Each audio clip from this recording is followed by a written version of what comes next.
texto de don Ramón María del Valle Inclán, primeira edición na Coruña no xornal El Noroeste, con data 5 de abril de 1910, aínda que tivo varias reedicións máis zarpas nos anos 30, pero bueno, o texto titúlase Cantiga de Vellas e di: revelaron os galos ao día arrendo piorno nun claro luar, espallou nas augas unha letanía e fíos das tellas pasou o gato da vella dona Estefaldía.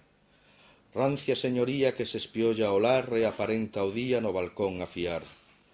Rancia señoría que tapa os buratos do estrado cos foros catos.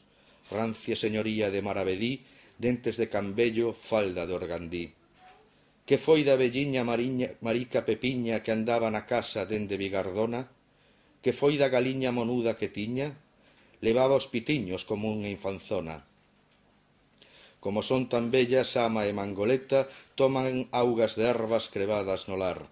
Levan polainiños feitos de calceta, como son tan bellas, hanse de cuidar. O leite da vaca mercan os veciños.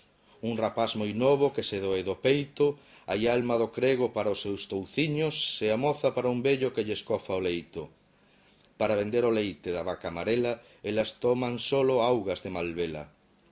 Toma augas doña Estefaldía, toda entre refaixos sentada na cama. Sopla a mangoleta na lareira fría e inflando as fazulas levanta unha flama. A galiña canta baixo do tal balcón, doña Estefaldía salta no alfombrín, sai a mangoleta batindo o portón e o galo moceiro canta la paladín.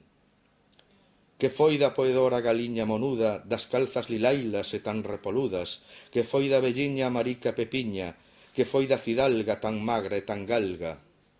Morreu a galiña aos dentes da Marta, morreu a fidalga das augas quentes fartas. A mangoleteira ficou na lareira. O trasno as vexigas estoupou nas vellas, fai a ronda o gato polo fío das tellas e camiña o tempo facendo a súa rúa por arcos de sol, por arcos de lúa.